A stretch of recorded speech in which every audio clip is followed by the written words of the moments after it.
We are recording properly this time. The general meeting can begin, yes.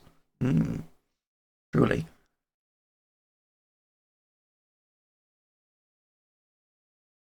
Yeah, I can post them there instead.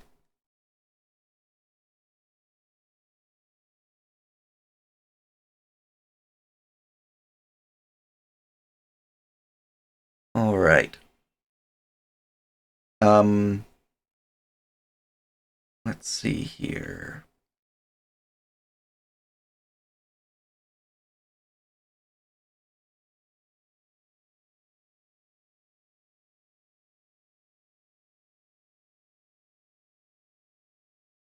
We already have meeting times posted and all that, so at least I'm pretty sure. I got 2 pinks for it, so.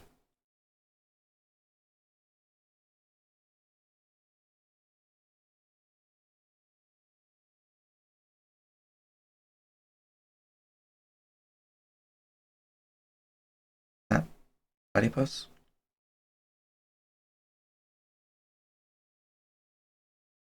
Anyways,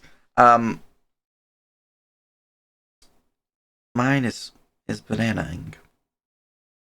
No, I thought it was the platypus. Regardless, I'm being distracted, and it's fine. Um, so big thing obviously that needs to happen would be the uh, drop of the fat stack of downtime days, the time progression, all that good stuff. I know you're currently working on the write up for that legacy. So, is there anything else that you need before we can drop that? Because we're a week late for dropping that from what I was reading in chat, which I'm pretty sure is accurate. So I'm pretty sure we are supposed to drop it last week. I'm pretty sure it was the 28th when we were supposed to drop it.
I think that is a misunderstanding. I did intend it to be launched on the 28th,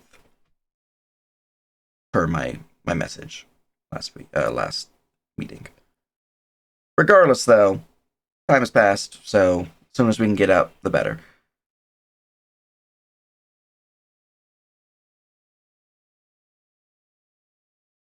But that is good to know that we don't need anything else, so that one is good to go as soon as you finish the write up. Um, don't worry about being rushed or anything like that. But good, excellent time progression. I know for the progression of time, we're also looking at making game running optional, since it is supposed to be our week of break. So if anyone here, staff or otherwise, is wanting break time, this giant period of time progression is intended to be a break for staff. So if you're like, I'm out skis, feel free. We're not gonna check progress or anything like that, or help or whatnot. See if people are still around. We will probably do a check in after, in case something has changed since the progression ends. But yeah.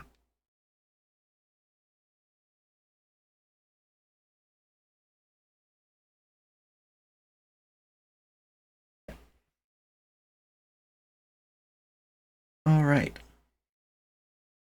Other than that, in terms of my progression, I have started going over the Unchained Oracle update that Sithm's posted out. Um, I'm adding to it. It's not beefed enough for me. It's got some beef. Don't get me wrong, but like one of the big things it's missing would be the core stuff that all classes are getting. So I'll post an update soon. Um, the equipment guide for that. Once I am done with this final project, I should be able to work on it properly again. I haven't really been able to touch it much. Um, I also did a little bit of work on summons, so I'm sure people noticed the post in World Anvil updates in terms of those templates. Those are intended for summons. There are also things that if you're like, hey, I want to have a bear from the Feywild, you just slap on Fey Touch, and hey, it's a Feywild bear.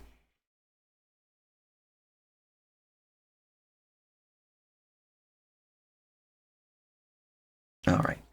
Um, but yes, I've been incredibly busy. I have checked Discord a few times, mostly for Living World questions and Living World suggestion box, and a few ats here and there. But at this point, it's really hard for me to tell what is new because I have 38 ats in this server. So, um, if there is something that it requires my immediate attention while I go through these over the next week or so, direct message me. Because like if it's in here, I don't know where it's located at this point. There's just too many ads. But with all that said, let's get to the actual topics because my stuff is pretty much just me being like, I'm back. Um, all right, topic one.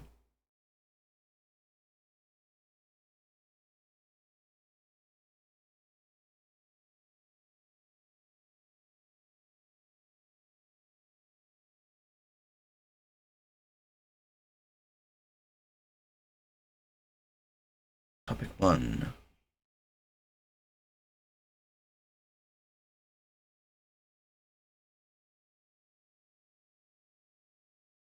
Yeah, just close it after the exit.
Topic two. I'm not sure what you're referring to there, Pusino. I have not clicked it.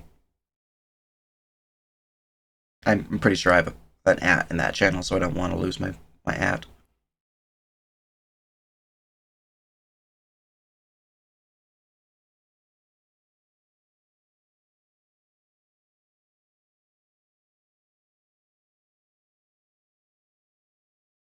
How has removing modifiers made it weirder?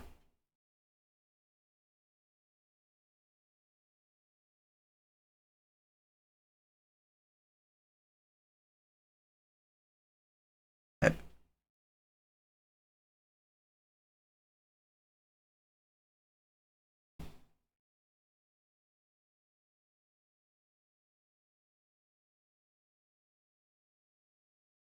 marks the entire channel in red, or just like, Up to the message that you've posted or clicked on. oh, that requires me to find it, which is the issue. Ah, Yeah. you could find its top right, the inbox button mentions, but then again, since you have many, maybe that's not the greatest idea. Yeah.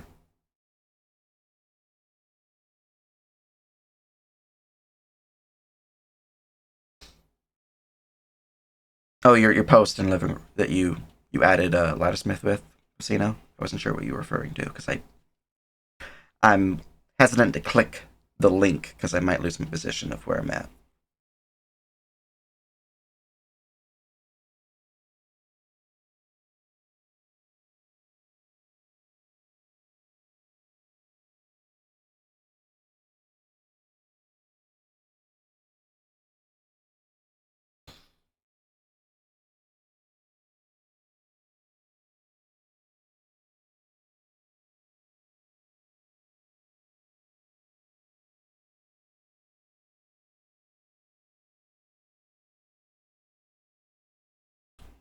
I'm pretty sure, unless this is not written, but I'm pretty sure we went with the idea that downtime is by player, not by character. Correct. So even if they had a new character come in, they're not going to double up on DTDs, even if it's in the same period. And it should be written, because that is something that we discussed months ago.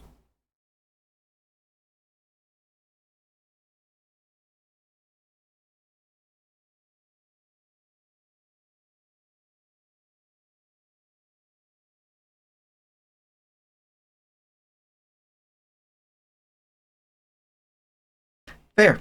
That is fair. No, you should slap it on there. Make it clear. Oh yeah, this is one of the channels that I have an at in.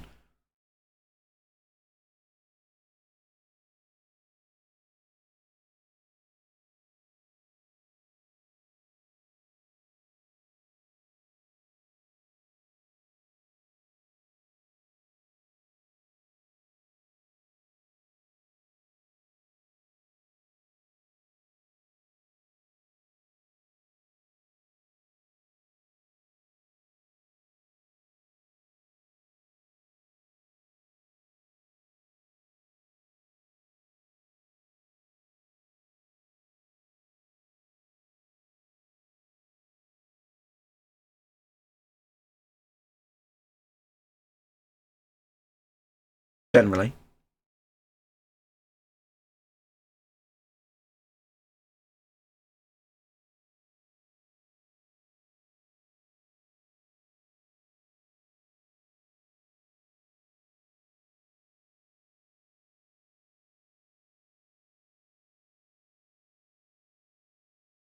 Yeah. My intention is to go over pings that I've yet to be able to read now that I'm, for the most part, freed from finals.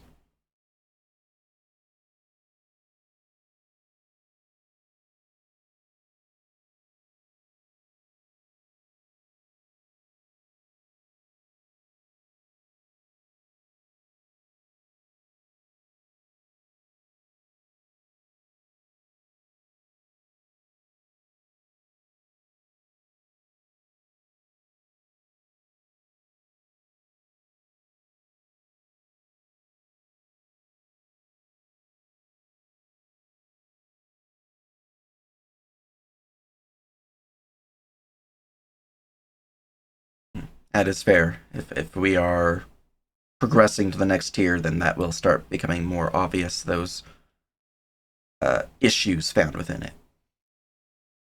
Um, yeah, having different weight brackets I think would be good. That's something I have in my own home games for pit fighting, though I use actual combat rules for pit fighting rather than downtime rules. So, and this is just a very simplified version of it. Um, let's see here. Current proposal.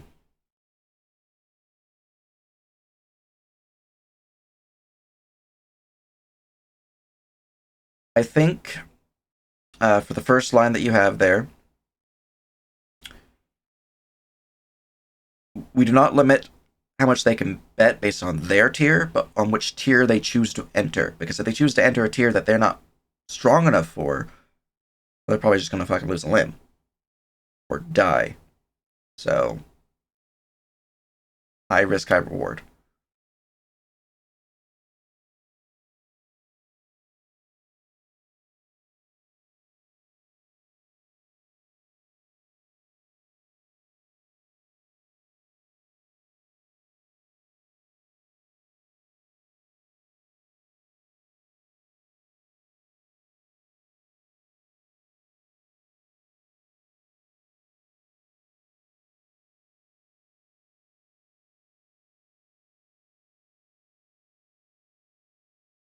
I see in your very next line you're mentioning fighting above your tier and below it. So it seems you have already looked at this.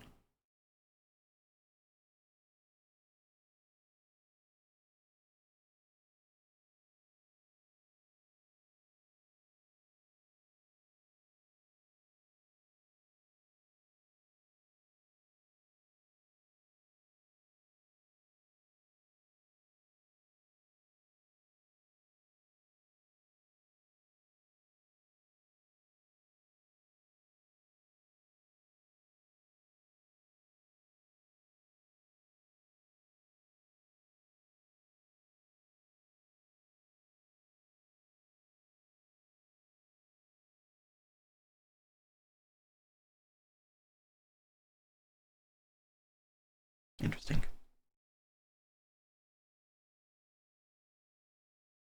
All right. I think overall, proposal is pretty solid. I'll probably be going over it in more depth tonight when I go into work and posting anything I think might need adjustment. I don't think anything really does, but in case I miss something in my brief overview, overall it looks good.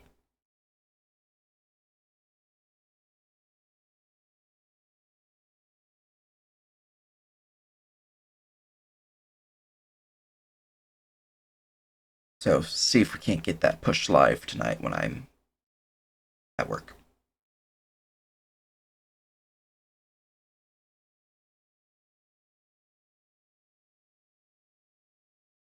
It's fair.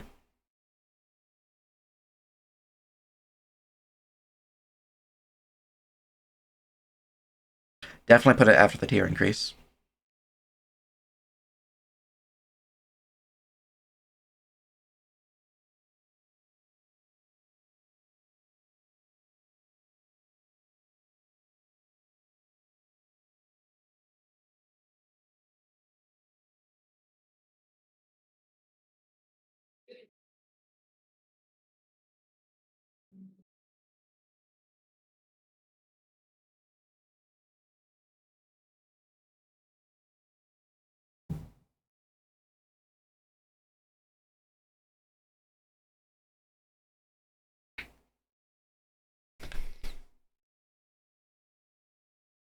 Yeah, I can see having the slot roulette occur during the first week of release of tier increase, because that is when we're going to be dropping normal days. Or not normal days. We'll be done with the fat stack of days. That way we don't, just get 60 people with suddenly 60 days worth of stuff. But Oh, they wouldn't become people till after the tier update. yeah, that's what I'm saying. Well, like the question was, we roll them during the 90 days, and they cannot become players till after. Hmm. To avoid that very thing. Yeah. They by no means will be coming in on the 90. Mm-hmm. Agreed. They would be rolled for us. That gives them enough time during that 2 months to see what they want to do, and probably see if they want to do stuff together. Mm-hmm. And then after the tier upgrade, which would be on that like first week of June, I think that's where we calculated it. I think so. Would Sounds right. That's when they would be allowed to, be people. Hmm. But and that gets the slots out of the way now. Yeah. I think for this, we don't like. Obviously, we're gonna be doing it soon. We don't Yeah. release the signups for it yet because one, we need to update the form. Yeah. Two, I want to make sure the form is set properly because I know last time there were some issues that were overlooked Mm-hmm. that made it a little bit difficult. So we don't want to post live. Hey, people should set up character submissions just yet. Right.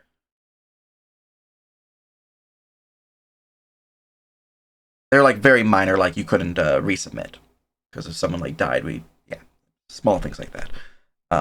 But also I believe, one, we have a new class. Yes. We are probably about to have another class, being the vampire. Hello, Sithams. Welcome. So that's two things that need to be added to the list, anyways.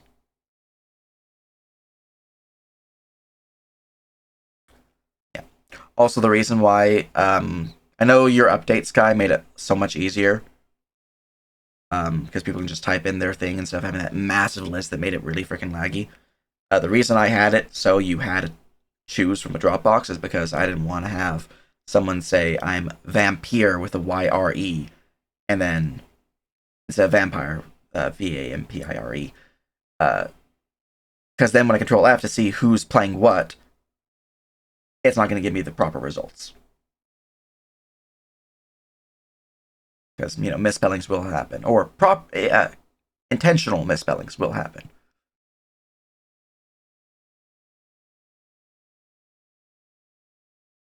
So, yeah. Fortunately, we still have the old one, so I can just go to that one, do some edits, slap it down.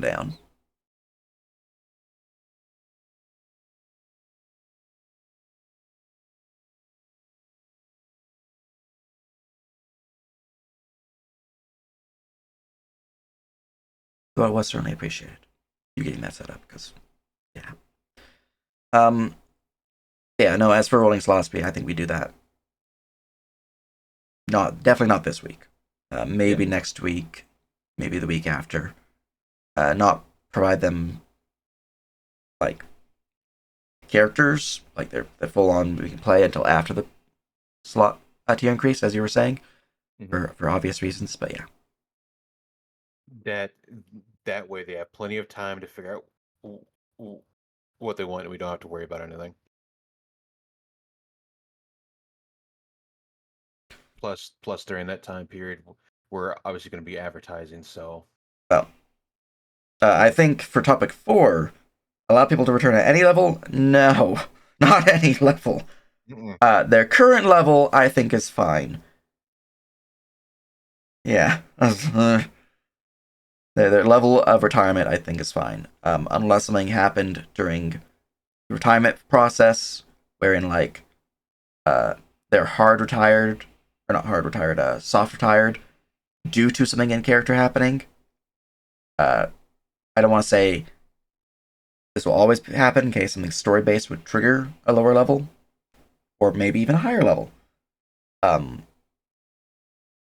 But yeah, I think allowing them to come back at their current levels is fine because of the things that we didn't think about before, mainly being things like an Ashen character, a Warlock character, a Paladin, all these things where we're like, I'm coming back at level 1, even though I was level 2 Warlock, level 1 Paladin, and now I'm just level 2 Warlock, or level 1 Warlock. What happened to your Paladin oath, my dude? So it adds a lot of things where we then have to think of, well, what would the deity think about this if they don't go into the level up? We'd have to then force them to choose to take that level again, or it just adds a lot of weird muddling things. So also we've got a lot of complaints about people having to down tier, and we already have a lot of limitations on retirement, so might as well just keep it as normal. Unless something story based happens, wherein people would obviously be de-leveled.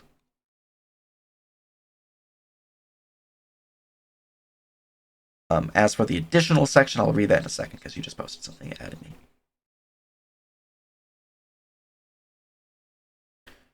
The original intent for returning at the lowest available tier or level for your tier was tied to the fact that you are retiring from adventuring, meaning that you are not keeping up with the rigorous training that you would be taking. So you're obviously not going to be, fighting fit. Yeah, lost the skills because you're not adventuring anymore.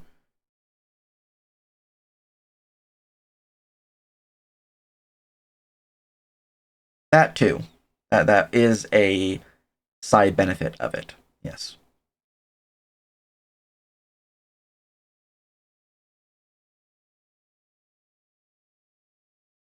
Yeah. I think we can have a thing set for that, yeah. I'll have to look into how I can do that, unless Wara wants to look at it, being tech, but I'm pretty sure there's a way to do that. I am more than happy to take a look at any tech-related things. Nice. I have lots of free time right now. Nice. Alright. Yeah, it's just the character submission form. If there's a way for us to get it so if they have already submitted a character that's been approved, we just, mark them as such so we don't have to, reapprove them. Alright, let's see. The additional section for topic 4.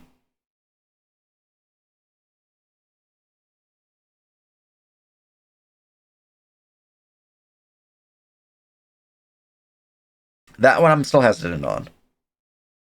The highest tier they've reached, that one I think is a good middle ground. I'm still hesitant on people starting past first level. It would help statics though, something that we've been encouraging. Because once we hit tier 3 and we have a tier 3 static, if one of their members dies and they have to come at level 1, it's going to get harder and harder for people to be able to justify that and not just look for a new player. Which, to be honest, I don't think is entirely a bad thing. But the idea of statics generally wanting the same players or whatnot, it's, yeah.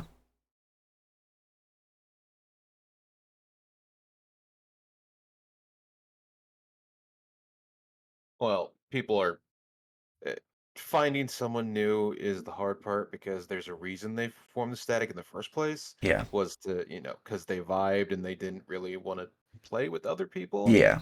Because they don't vibe, so That's the big thing too, yeah. So I think starting at highest tier reached,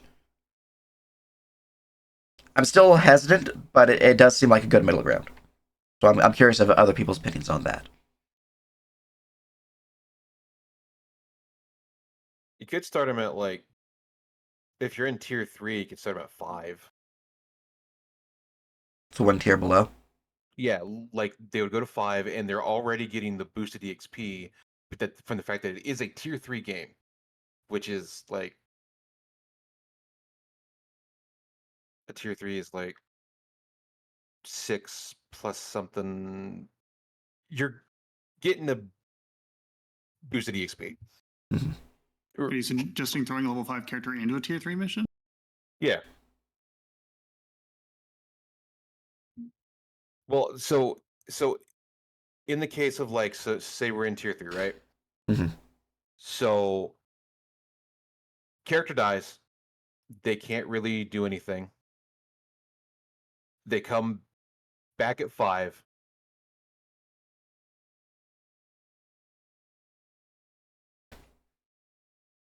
We're not talking about reaching tier 3 right now. It's a hypothetical. They would start at 5, and then they would get the boost EXP going into it anyway. So they're not losing a lot. They're going straight. They're getting 5 levels to plan. Yeah. And they're not that far behind because the gap between 5 and 9 is not that bad. I think one of the big issues that will occur for starting at a higher level would be starting wealth. Mm-hmm. Because if we allow people to start at a higher level, obviously we'll have to give them higher wealth values, which we already have rules for, so that's not an issue. But if someone makes a character, comes with a fuck ton of wealth, plays for a little bit, and then retires, but they might have traded some things from pet characters in session or things like that, it can create an issue where we'll have to be more perceptive of people breaking rules, of metagame rules. Obviously, if someone... Especially with something like that in a static, yeah. Yeah. Because statics would be a huge place where this could occur, where people could be breaking meta rules.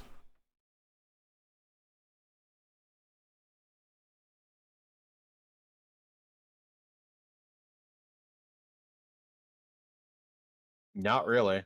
They're gonna die. They will be dead. The damage output in a 7 to 8 game will absolutely like curb stomp them. Prestige missions, I wouldn't say they're a tier up, but they are more difficult. Because one of the things that Prestige does is gives them more points that they can spend on abilities and statistics. So they will be, just by nature, if it's a Prestige enemy, stronger. Though Prestige enemies and Prestige missions are different. So for Prestige mission, you'll generally be making the mission with more, I wouldn't say stronger threats, because unless they're Prestige, they generally will be about the same strength as other threats. It's just their tactics will probably be stronger. They'll probably be more numerous in numbers. They'll probably be better teamwork capable. So you might have combo wombos happening more. You probably will have a lot more people with Villain's Cunning in a Prestige mission, where in a Prestige creature will just be straight up stronger.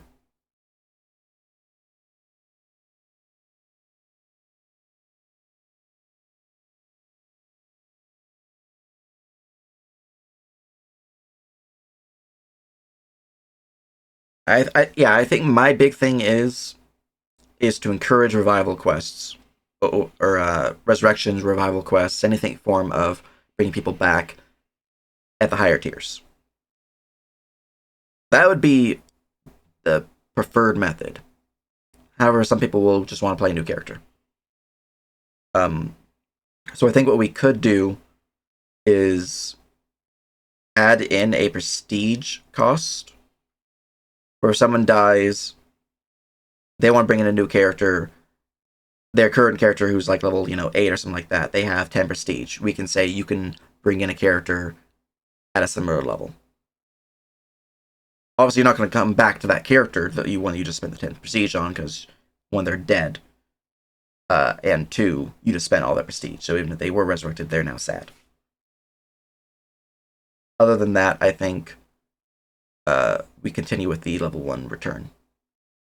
It allows people to start at a higher level if they spend prestige with their next character. It doesn't say all characters can do this, it's just the next one. But that would mitigate the issue, I think, and would allow people who are in statics, who are likely already going to have the prestige needed, because just by leveling up, you will have prestige. I think this would be a good middle ground. What are other people's thoughts? If we go that route, it's fine, because then obviously they don't the static's not going to want their character to die. Plus, it gives the person that's running that static, they can just run a mission for them. Mm-hmm.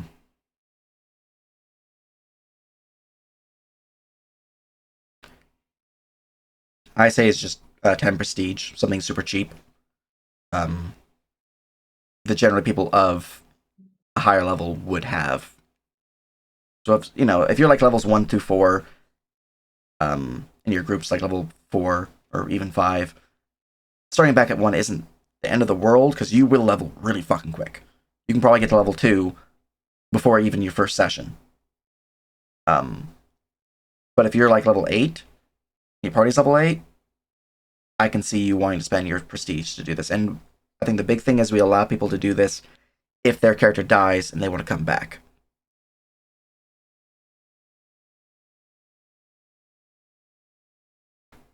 Yeah, which is why I'm saying it's going to become more common in Tier 2, which is when they will probably actually have the 10 prestige they need.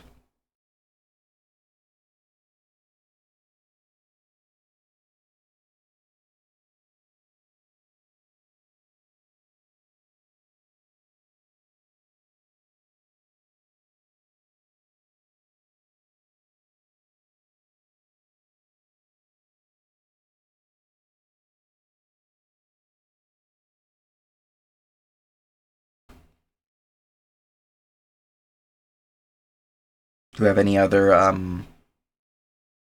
issues with this particular suggestion?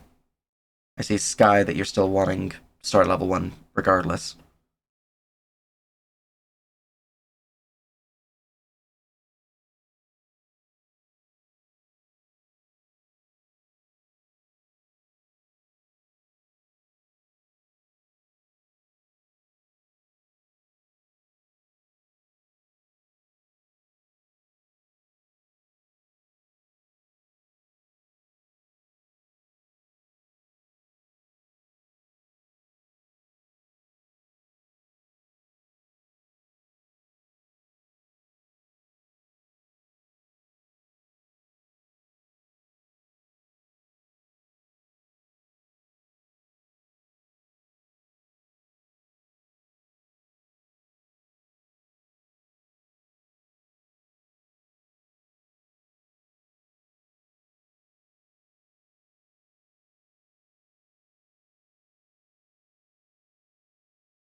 Ciao, ciao. Yeah, no, resurrection. If a player wants to be resurrected, they can approach the staff to be like, hey, I want a resurrection quest. And then any GM can pick it up.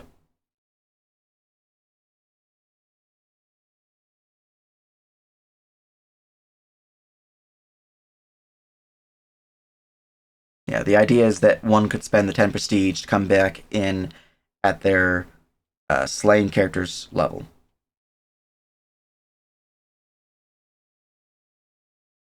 Or, I guess, the character's level if they weren't saying they just want to come back in as a new character. I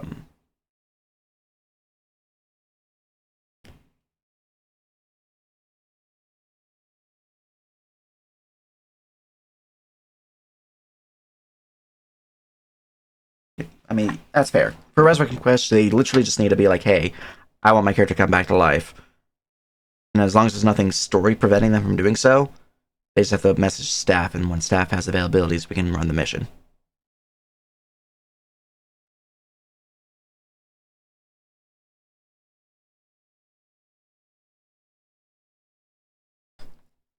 They would come with prestige. You get prestige based on your level, so they would have the level-based prestige. I think if we do what Legacy was suggesting and just make them poor, though, that would limit people from wanting to come in at higher levels, though. Still, people will come in at higher levels, but they'll be poor as shit.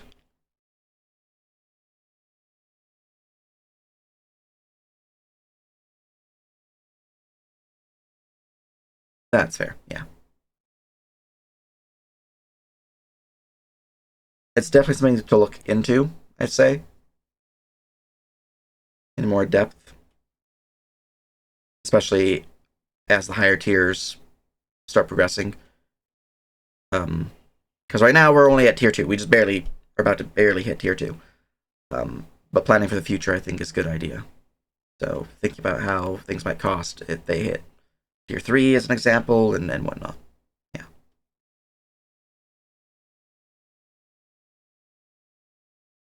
But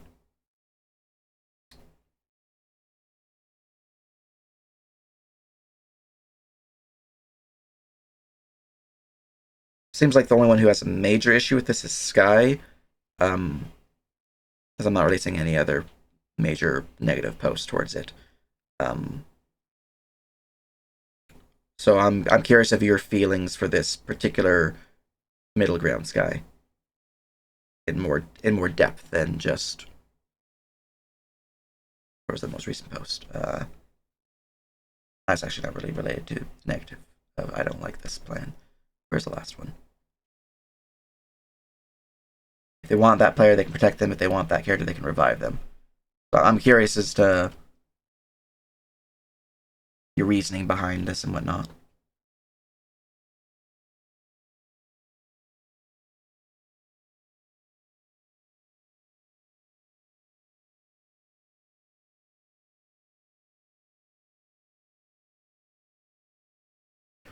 Also, while they're typing, if people are running missions, you don't actually need to have the mission be prestige to make a prestige enemy in the mission. So, feel free to have prestige enemies in your games. I don't have them everywhere, but if like players are hunting a Hydra as an example, Hydra by its nature is a prestige enemy. Same with dragons. A true dragon is prestige. I'd say generally anything that's iconic would probably be prestige. And by iconic, I don't mean like Monster Manual has the creature on its cover. It's iconic. I more mean like a Hydra is so well known. It's mythological. It's it's its own thing. That generally most people have, even if they are not like a nerd like us, would have a knowledge of. Dragons are pretty iconic.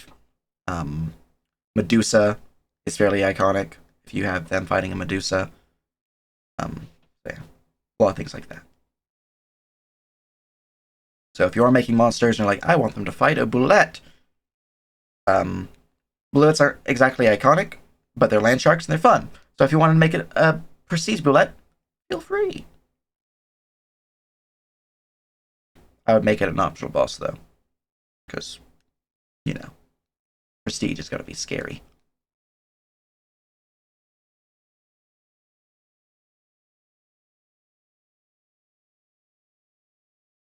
A dragon-eating spider.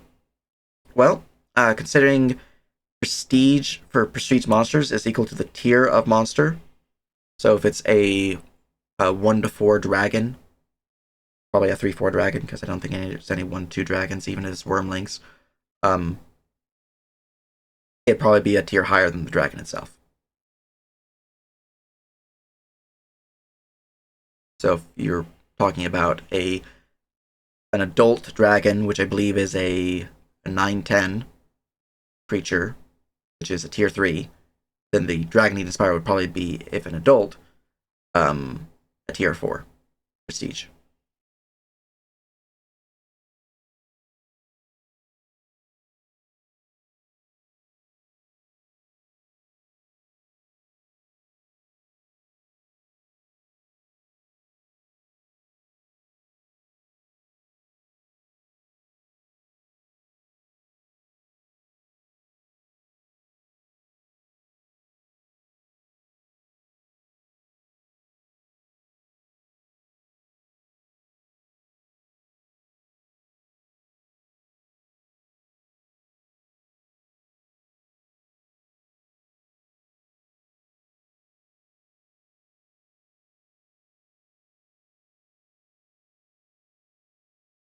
Yeah, I think statics definitely need a topic revisit eventually. Probably not this meeting because I'm sure we have a lot more to discuss otherwise. I think one of the biggest things though is that statics, one, you get more comfortable with the players, you get used to the storyline you're working. It's a lot easier to prep for, which just by its very nature makes it easier to provide rewards that are appropriate for the party. With a non-static game, especially with people who are just starting out DMing, they're not used to our reward system fully. So they're not going to be giving the same rewards. So I think the big thing here is that we need to look at training as well, make sure that our new GMs that come in are aware that they can provide more than like a common quality or common rarity item in magic items in terms of like, things like that. So they don't need to be hesitant about providing loot, they can, we have a list of loot stuff. I'd encourage people to use it.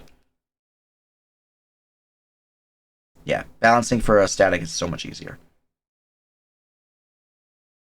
And I know we have players who cannot actually play in statics because their schedule tends to be like a McDonald's employee schedule where it's not static, it's changes weekly.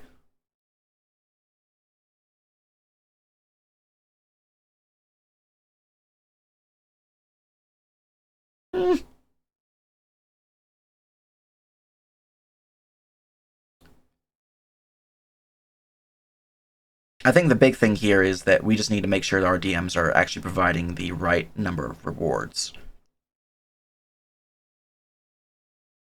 Because there is a minimum amount that people should be providing. And I know that we've had games not hit this minimum amount.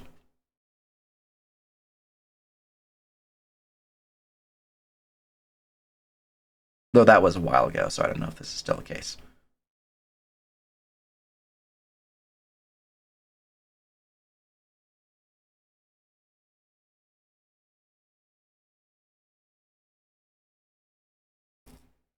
Yeah. Anyways,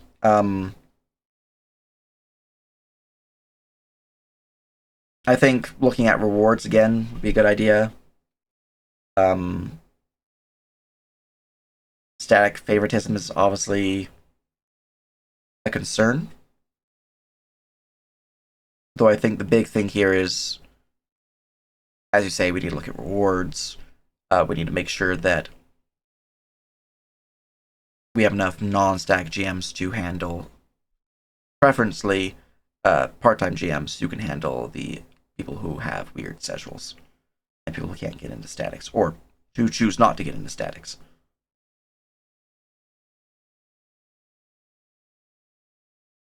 I think one of the other things that we should look at encouraging, especially as we get into Tier 2, would be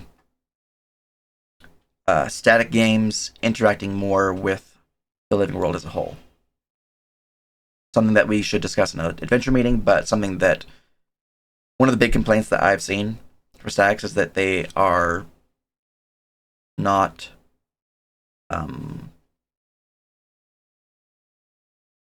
they're basically like a home game, which I think is a good thing, but for a living world where you're pretty much ignoring the living world side of things of it as players, there's issues involved.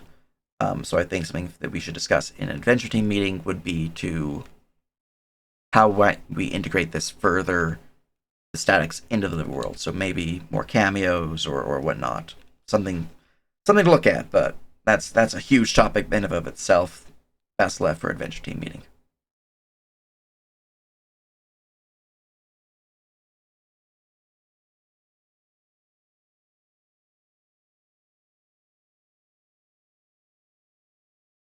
That too. Yeah. I'm not sure if our current scheduling bot can do it. I looked up some rules. I was trying to figure out how to set it up. I don't know if it's capable. I think it's not. So one of the other things I want to do is I actually want to set up some form of priority system baseline that our DMs can add to. So we don't have clear people who have already played in games getting into new games, even though they're currently in a game. Or anything like that. But that requires me to look at more of what our bot is capable of doing and see if we can't add in a rank system of some form.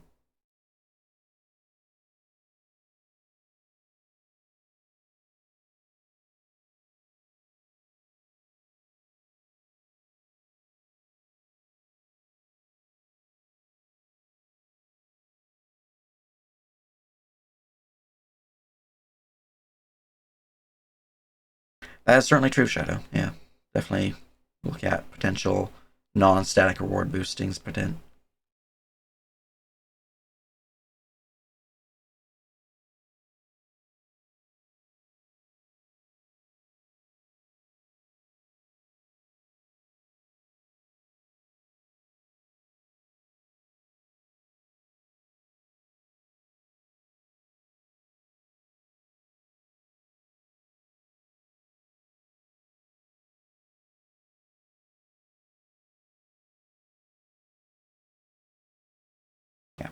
I think once the equipment guide's finally released, rolling up magic items is going to be so much easier for you people.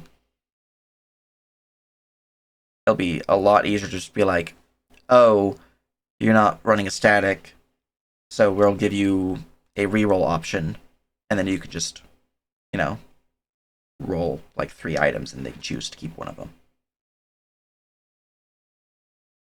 So I think that's going to be a lot easier to do once the equipment guide's updated. For your suggestion there of like MMO style loot rolls.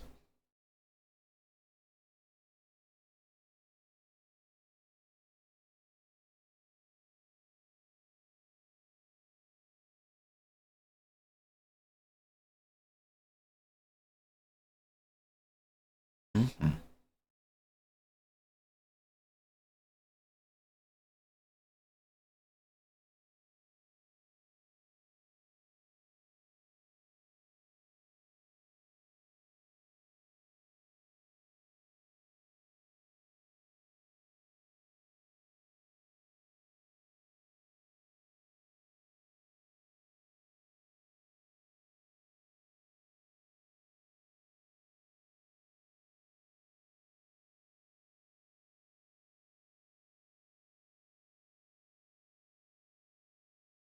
Mm-hmm.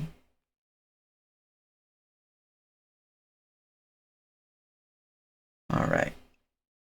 I'd say what's next on the topic list?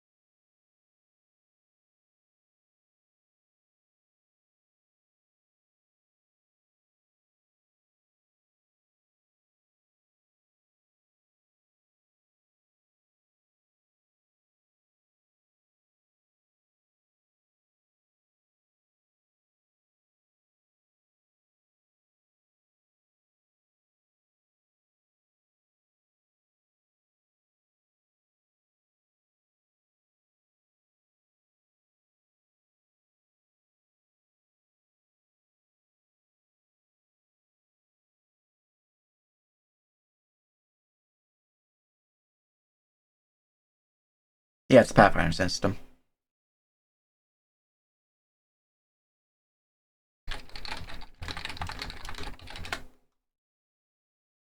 Just don't mind me. Feet, wings, brainstorms, hands, torso, body, shoulders, throat, head. I think this will work.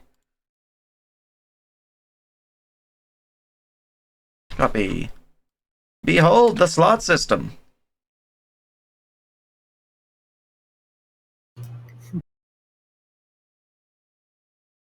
And just to double check, I'm gonna go check the equipment guide or crafting guide to make sure that's accurate. Just in case I didn't add like a custom thing that I'm forgetting about right now. Let's see here. I did not mean to load up the bestiary, I meant to load up the crafting guide. It's a nice sheet, yeah. Alright, let's see here. Show heading 1, magic item. So no magic items, item crafting, magic item creation. There are modifiers, maybe? Creation, attunement. Section. Do I have these slots located? That's where I put it. That's right, it's under catalyst. I'm a banana. Alright, let's see here. Let's look at the difference. Belt. Waist, check. Body, check. Chest. Torso, check. Eyes. His face, so that's check. Feet, check. And check. Head, check. Neck. His throat, so that's check. Ring is check. Shoulders check. Wrists. Technically arms, so that's check. And slotless.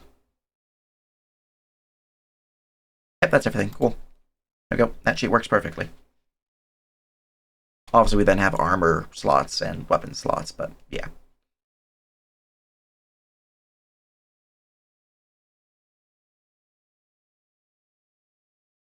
Wondrous is belt, body, chest, eyes, feet, hand, head, headband, neck, ring, shoulder, wrists, and anything slotless. Basically anything that's not weapon or armor. But there's a specific listing, which would be Costa. That's in the crafting guide under Wondrous Catalyst. It's also in the current equipment guide under, again, Wondrous Catalysts.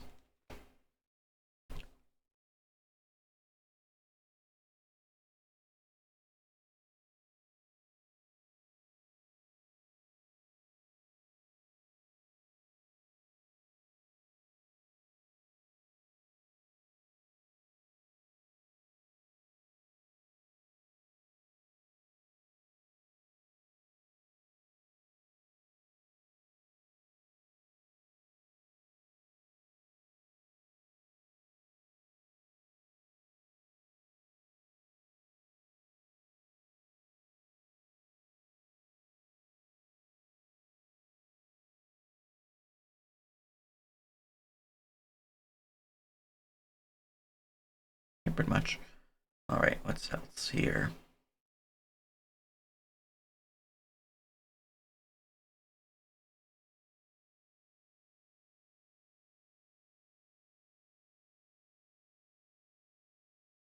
So slots are only for magic items. Someone's wearing a nice pair of woolen socks and then a nice pair of boots. As long as the benefit is not the same benefit, as in they're both not comfortable, then they're fine.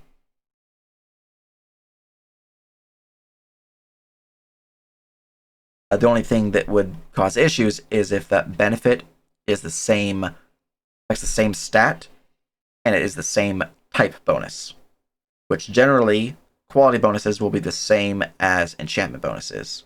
So if someone is wearing a, that's a good one to go over. If someone's wielding a +1 sword that is also fine quality with accurate 1, accurate 1's going to do nothing because the +1 is already giving a +1 to attack. They're both an enhancement bonus, is what I'm getting at.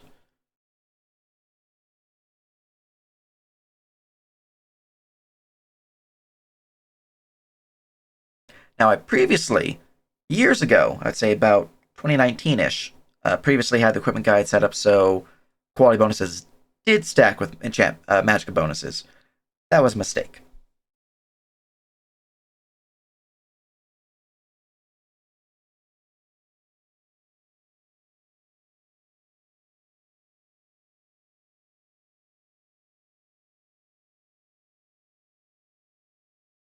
Yeah.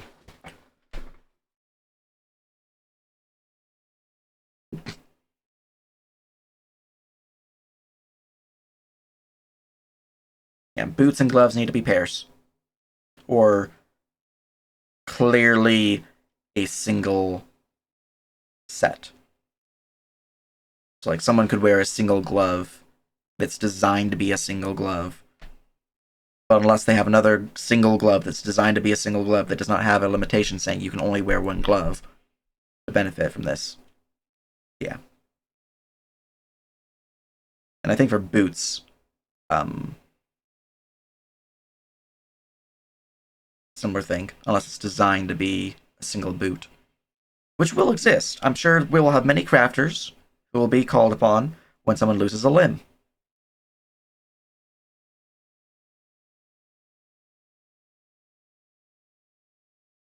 Mm-hmm.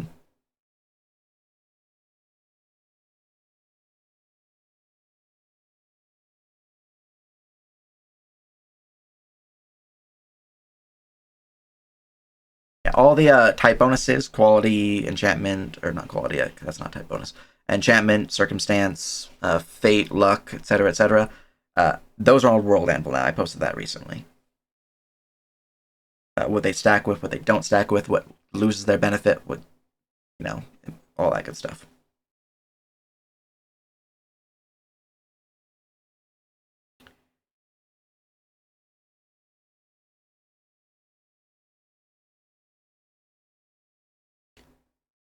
As long as each individual gauntlet has the specific ability to function by itself, while also allowing another gauntlet to be worn on the other hand that functions by itself, then yes, as long as they don't have the same benefits or they're not affecting the same thing, then they could both be worn and both be benefiting you.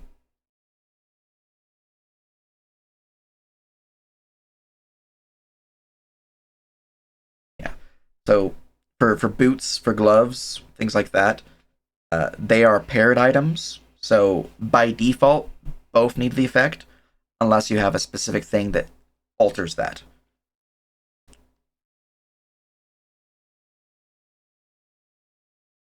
Yeah, so there's always going to be exceptions to the rule, but for paired items, they will have things like that. So bracers are another one that will generally require them to be paired.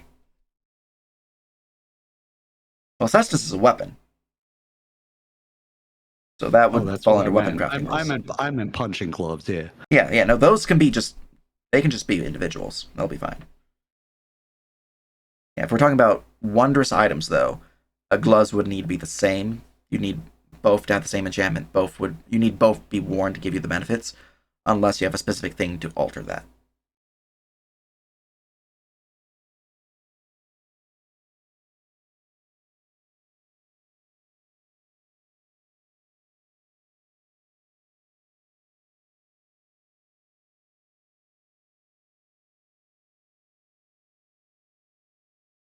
Correct.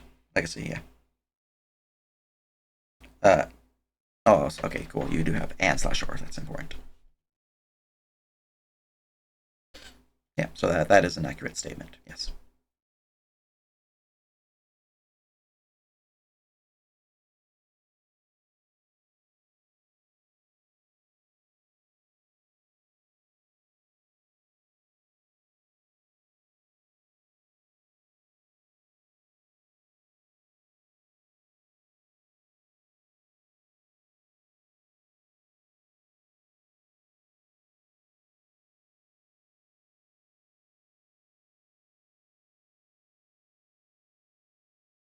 Pets are sad. They have tail slots.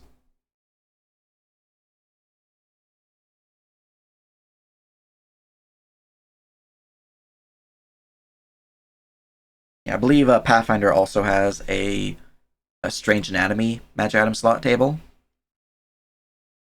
which again we also use. It's not as common. I think the only thing that currently uses it would be Quets. But yeah, they obviously do not have feet slots because they don't have feet.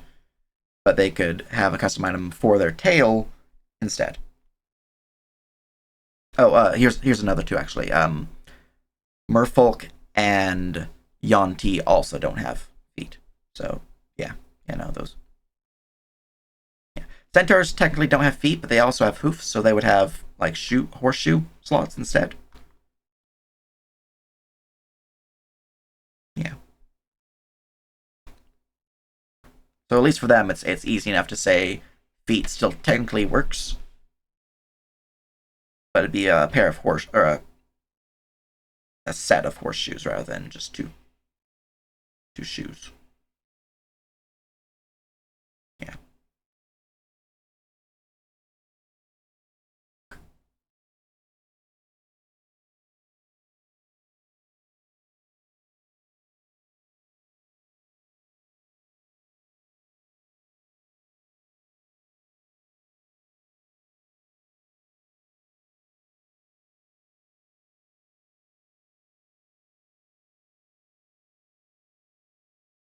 Well, quality benefits will be enhancement bonuses, unless it's like a custom thing.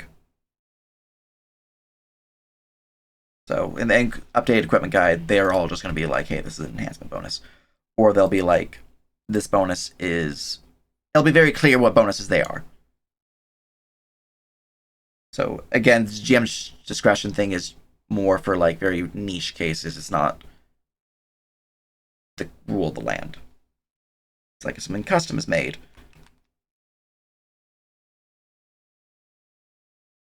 But for anything in the equipment guide, you can generally assume that it will be as written. There will be no deviations, no issues there.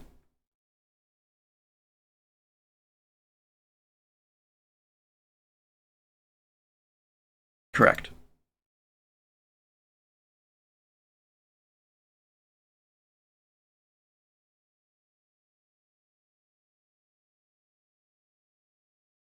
It's true.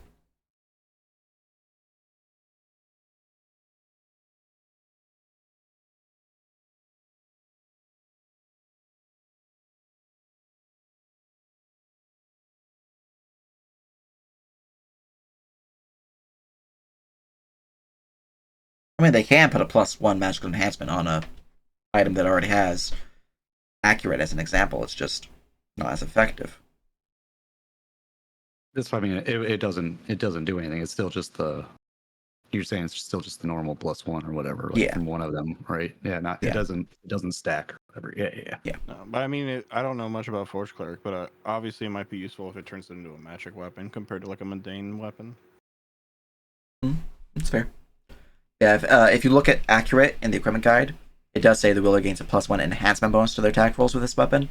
And if you go look at the magic weapon enchantment under the Arcana reagent listing, it says weapon with this enchantment gains a +1 enhancement bonus to attack and damage rolls. And right there off the bat, our type bonus rules do say that enhancement bonuses do not stack with each other. So that's already in the base guide. I haven't touched those.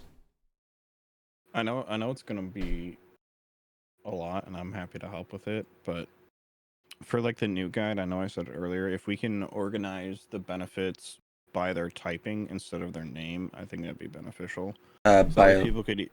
So like, if something's enhancement, list where like have enhancement and then everything that's enhancement. If it's luck, then list everything that's luck instead of just listing every benefit alphabetical and then putting in the description luck or whatever. I think it's so much easier to search for certain benefits if we know what they're under. I think an alternate solution would be to have a glossary and just have here's the benefits that are based on this tier. So like that, yeah, I mean that would be fine as long as there's some way or something that we can easily like just distinguish where and what is attached to what. Yeah. Because it's so much easier than having to dig through and find one specific thing just to find that, and when we can just have tables of what everything is. Yeah. I think having a glossary listing, or not glossary, appendix, that's the word that they use. Yeah, that'd be fun. Yeah. Alright, let's see here. Topic CX.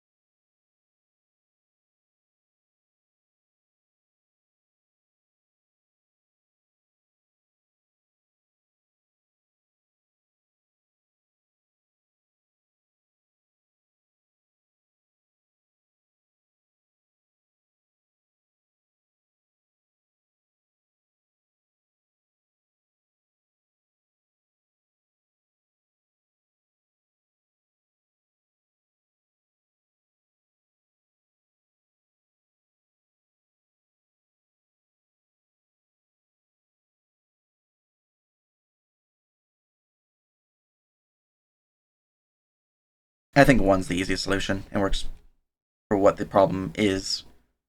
So yeah, just give them the starting package of the class.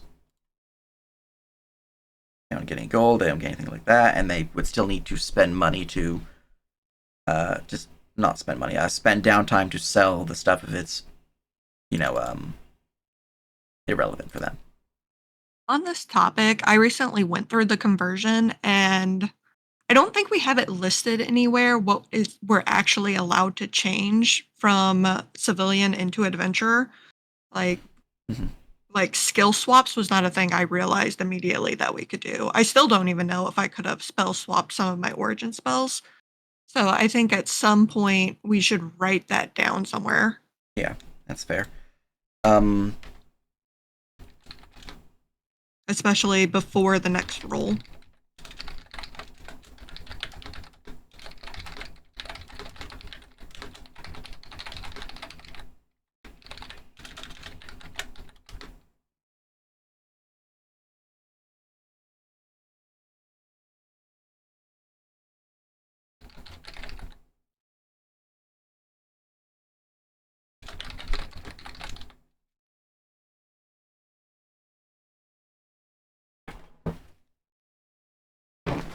I think both redundancy. Character creation page can just link to civilian page and say for converting rules, look here, and then we can civilian page give the actual rules.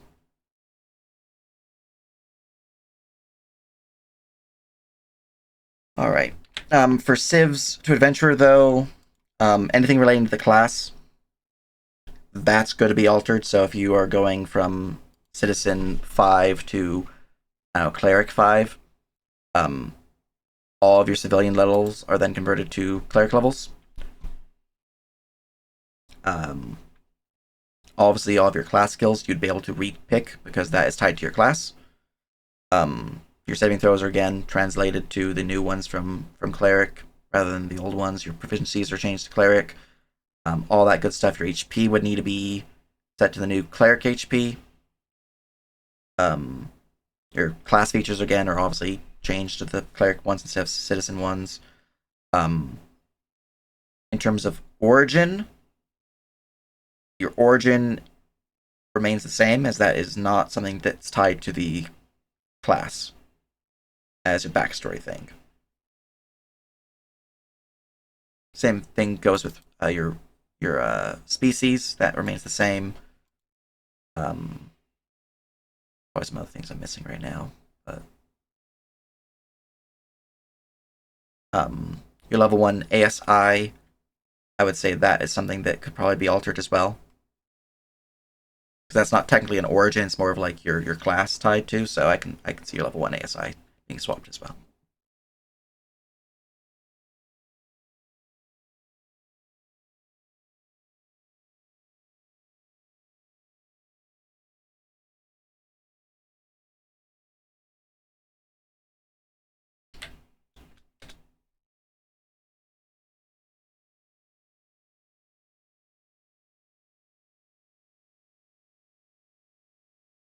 They can, yeah.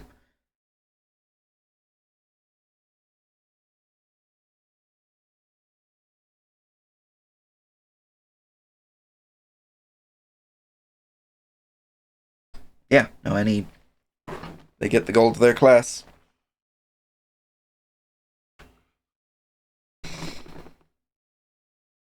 Even citizens get the gold to their class. Their gold of a citizen class isn't the best, but they still get it.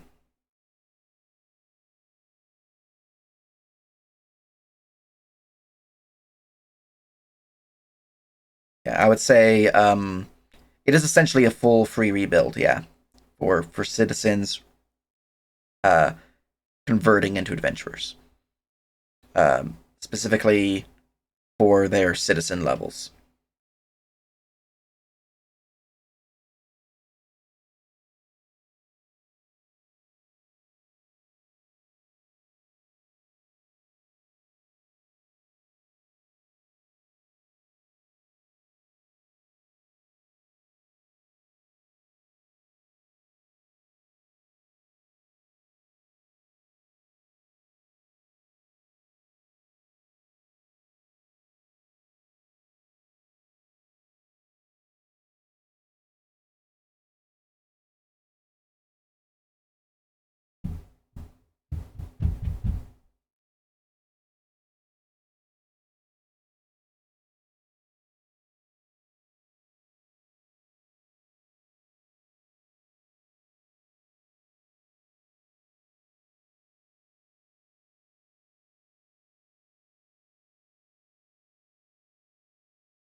I think that covers that particular thing, though.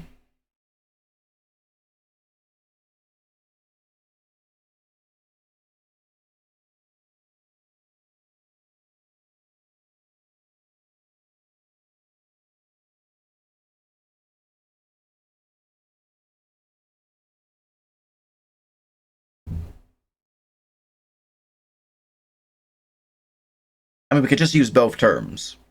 We can, PC, RPC, and then, adventure, civilian. We don't need to have one term for the thing. Yeah. Yeah, only citizen levels can be replaced. At least for free. Obviously, they can train to get those changed out as well, but...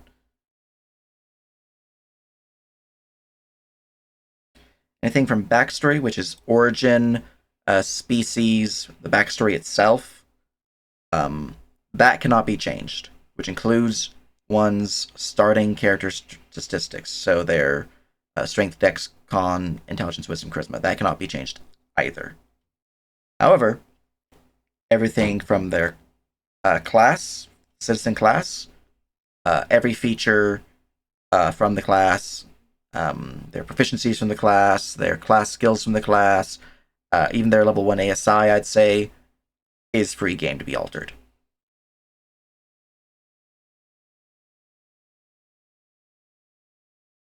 Yeah, if their first level is civilian, then they get the starting package for gear.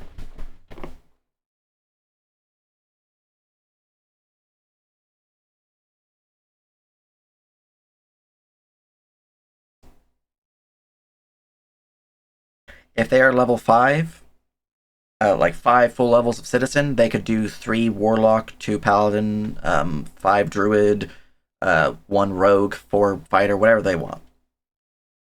Yeah, they full rebuild. Yeah, as long as they have the prerequisites, they're good to go.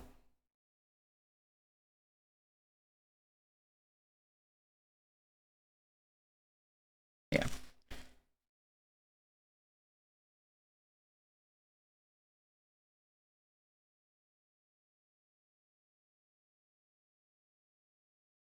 Yeah. So the first level class would determine what equipment they have. If they started out as a adventuring class, then they don't get the bonus equipment package that we're offering, that we've been discussing. If they start as a citizen as their first level class, and they are obviously training out of citizen, then they could then switch out and get the equipment package.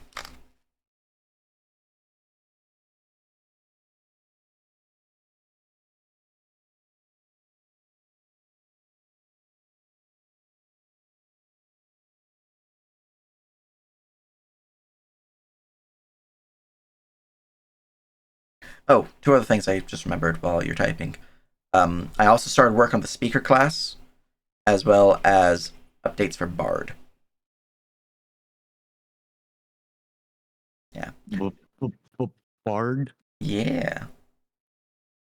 I realized they were the class I was working on next in the Spheres of Divinity book, so I was like, let's just continue working on them.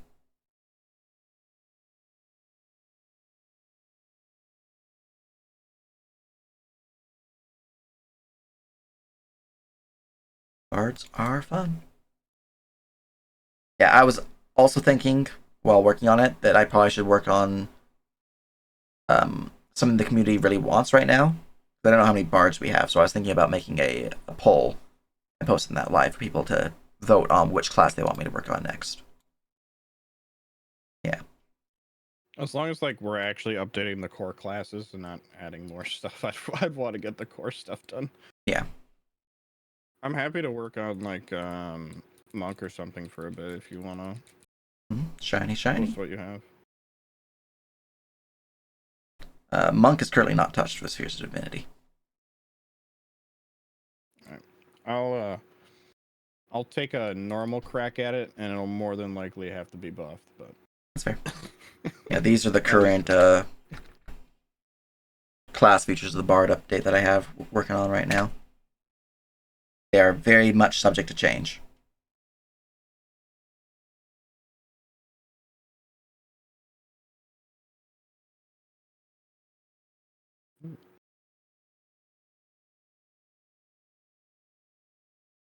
Okay. I can be Unchained Rogue then is the next one instead of Bard. Bard's difficult anyways because I have to think of a lot of like musical terms and how to translate that. It's complicated. I can have maybe help with that if you want. That'd be helpful. Yeah, I'll It's take like a look. I've been wanting them to like be able to already use know. like their musical powers to translate into the mechanics of the class, and it's been difficult. Yeah, I get you. So like for barbarians, how they have their I'm Gur Arg, I have my Fury, and they use Fury. The more damage they take, and the more kills they get. Bards are more of like the more musically uplifting or like more inspiring, whatever you want to call it. The more tempo they can get, and that can adjust how they can use their bard songs and whatnot because it's tied to their tempo. Okay. I can work with that. Yeah, yeah, I got something for that. I can do something with that. Mm-hmm. Yeah, and then the great works are basically their arcane exploits, their savageries. They're their custom. I can choose these things, and that gives them custom like spells options or song options they can make, as well as the traditional like, yeah, I'm gonna take this crafting feat or what.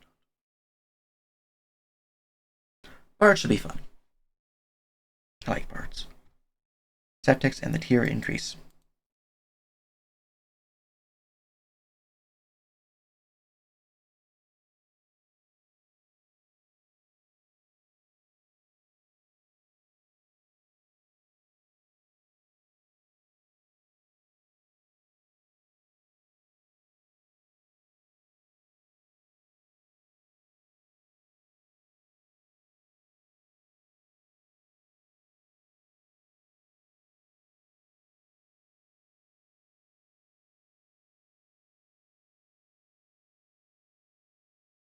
I think if you're going time based, the easiest solution for time based would be whatever progression they do it in, they have to spend it in that progression. So if we have like one downtime progression, they have to spend it in that downtime progression before the next one. That's just so much easier to keep track of than like, oh, you have 9 weeks.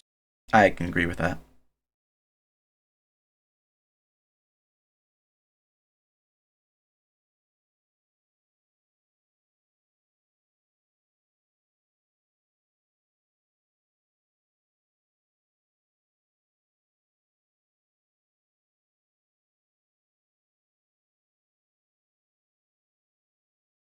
Yeah, no. I'm not saying that you are. I'm just saying if we wanted to do something time based, I feel like specifically for a time based solution, I think that would be the best solution for having them expire after X amount of time. I would say for this current situation, since we do have a level cap, anything done currently cannot be applied for experience because experience is just going to hit the cap. They can still provide it for like the wealth rewards or whatnot. That's not an issue. Once we hit the next tier,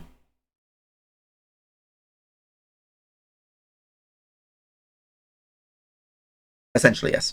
Once we hit the next tier, we go into the new effect wherein it must be assigned by end of time drop.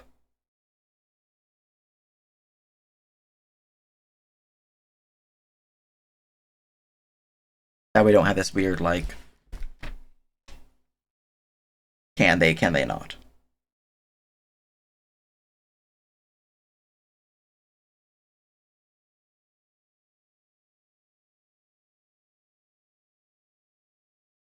Yeah. I definitely don't want them to be able to put it into experience past the tier because one, that is giving them even more benefit that players don't have, and they're already getting a pretty good benefit for gaining experience per running missions because that's one experience drop per session ran, which is pretty good. And they get the wealth gain too, and then the influence gain. They get a lot of rewards already, and the wealth and influence rewards are applied regardless because there's no cap for that.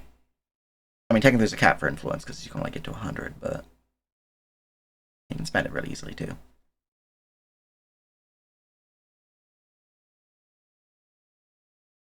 I would say that is fair. There's going to be a fuck ton of DTDs posted in a matter of days. So, that one I can agree with.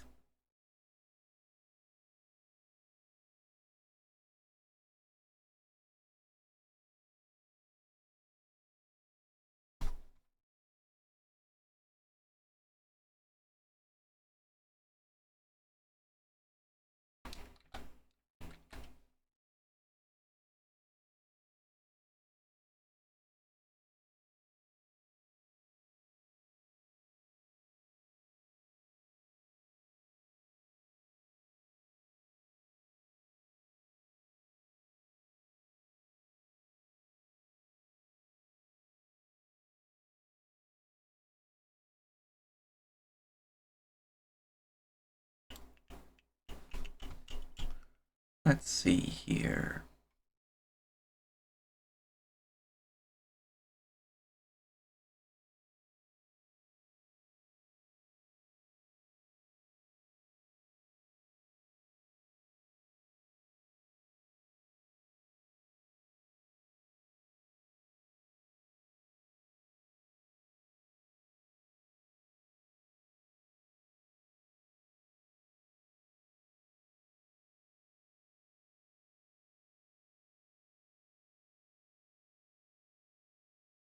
I would wait like a week, just so that way people that haven't had time to look at it in the past 2 days have time to actually look over and add suggestions. After that, I think it's fine to go to public.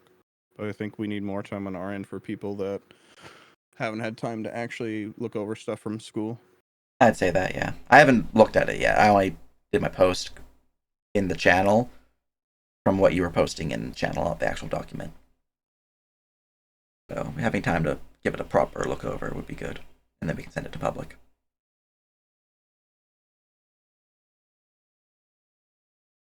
Mm-hmm.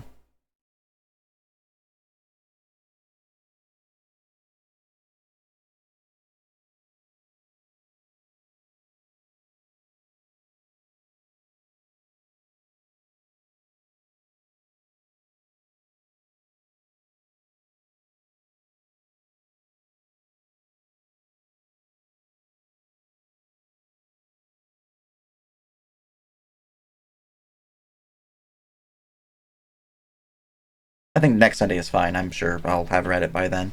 And I'm sure others would have read it by then.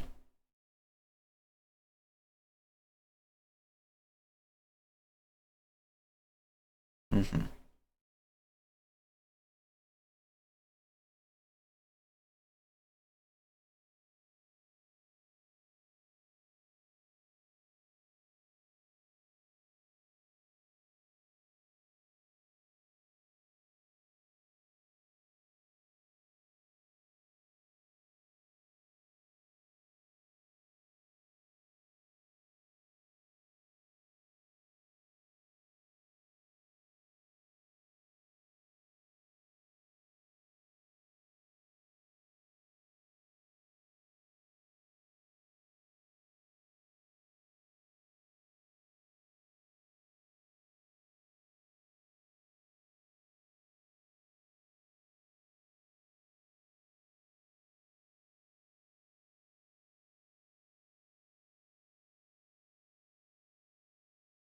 All right.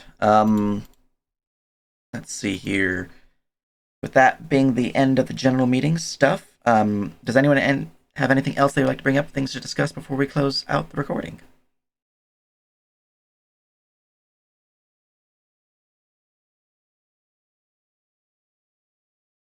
All right.